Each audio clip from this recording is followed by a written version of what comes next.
morning chore time and it's cold and wet. Paul turned the electric fence off last night. Sorry, he turned the electric fence on last night on the boundary. So hopefully that helps us with our sheep problem. They've just noticed that they've been in the house paddock and the gate's closed.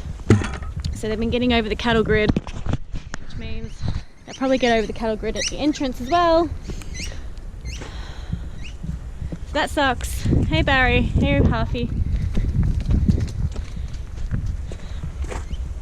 Unless they just pushed through here, I don't know. We'll see. Yep, they just went over the cattle grid. Fun. So I'm not sure how we're going to... hey Roxy, might as well come. Don't know how we're going to keep them in. Didn't realise sheep were such escape artists. I knew goats were. So Paul doesn't want to get goats straight away. If ever. But keep these guys in. I have to put a gate at the front entrance. Anyway, about to go feed the mama sheep, sorry. I should do a lamb check, but I'm too cold.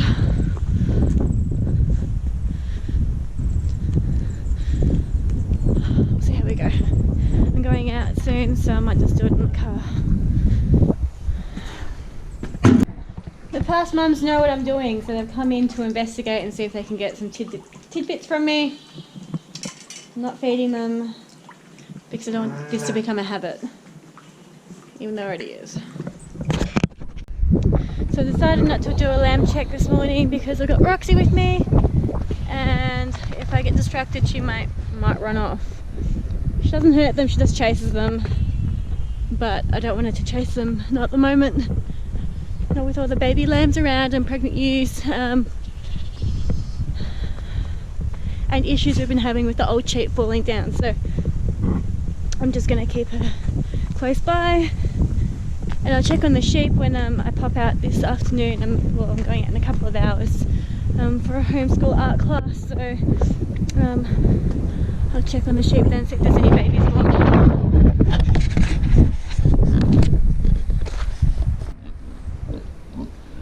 It's morning milk time for the piggies. They've been doing a great job in my garden. One of the best permaculture principles you can use is getting something else that's useful to do the work for you. These pigs one day will have babies once we get a bull. But at the moment, while we're feeding them, they're working for me. They're digging up a new veggie patch. We're going to move them when they're finished here. We're going to move them to another side and make another veggie patch. So I'm not feeding them for nothing. They're working for me. They're doing a great job, and I don't have to do it. It's really hard working on the side of a hill, but they don't mind. They're happy. I give them treats, and they keep working for me. So that's awesome.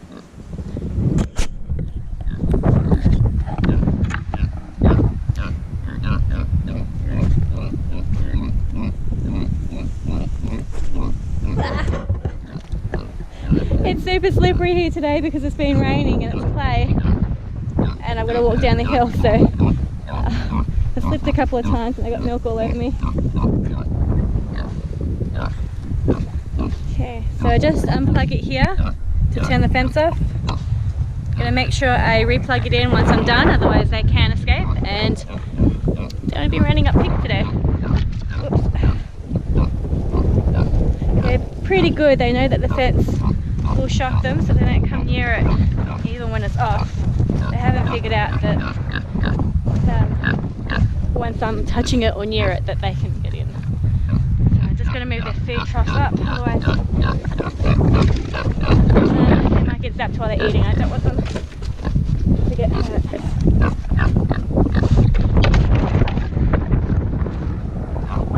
I'm going to put this here because they get pretty boisterous once they get in there and they know that food's coming. So I'm going to leave this here. So I've got both hands while I'm feeding them.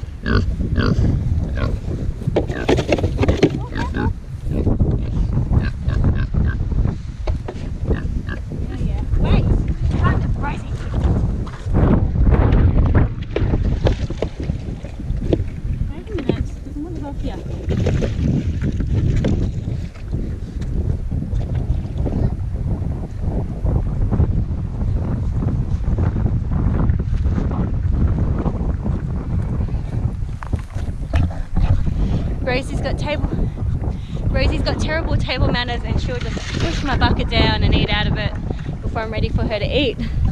I should be getting them to sit before they eat. They do know how to do that, but I keep forgetting. I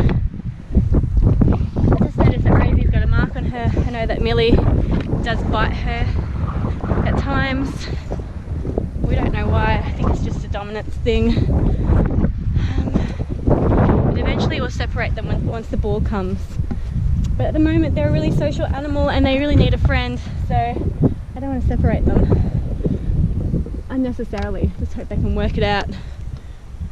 But they've been together for life.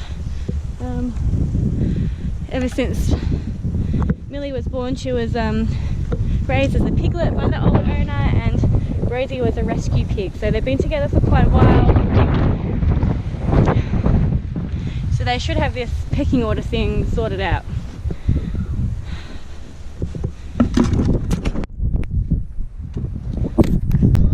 Now it's time to feed the chickens and let them all out. The other day Paul put a little hutch in for the Isa Browns, so that means that they've got their own free ranging area now, so that's super awesome.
So our sheep kept escaping, going to the neighbour's place. So to get a temporary fix, so we pull this fence down and redo it properly because it's a bit of a mess. Just had to run these wires here. So we've got a metal star picket and little plastic insulators, and we've only got 2 strands at the moment on this side, but I might run a third. And then a joining wire here, and it runs across here, goes through this sort of insulated bit of poly pipe, and then attaches back to the other side, which goes back to the other shed so they don't escape through that fence, because that's just about had it. And the electric fence unit is inside the shed, so we've wired all that up, and hopefully that stops the sheep getting through here, because most of our other boundaries are pretty good. This is just an internal fence, and the sheep have already come down and sniffed it out. I didn't see them get zapped, but they know that something's changed, so hopefully it does a job. So what did the sheep actually do? So the first time I saw them escape was actually in this paddock here. One went underneath the fence and one went over it, and one sort of went straight through it and got stuck in the fence but got itself out. So I block that side paddock off, and then I've noticed wool. As you can see, wool on the top barbed wire here, which I'm thinking is where one of the ewes has jumped over the fence, but under the barbed wire. Because you can see there's quite a large gap between the middle barbed wire and the top wire, so the sheep would easily go through there. That's why I've set this electric fence up. There's a few other spots where I've seen they've pushed under these as well. But what did you see when they were coming to sniff the electrical fence? Yeah, the sheep came down, sniffed the fence about here, and then saw Israel and I, and then she just kept sniffing along the fence. She walked all the way up to the cottage, sniffing and looking at the fence without eating grass, and then she came all the way back down again. She sniffed around near the gate and had a good look out the gate for some reason, and sniffed the black polypop on the ground. She recognised that was new, and then just seemed to lose interest and started eating and grazed off up the hill.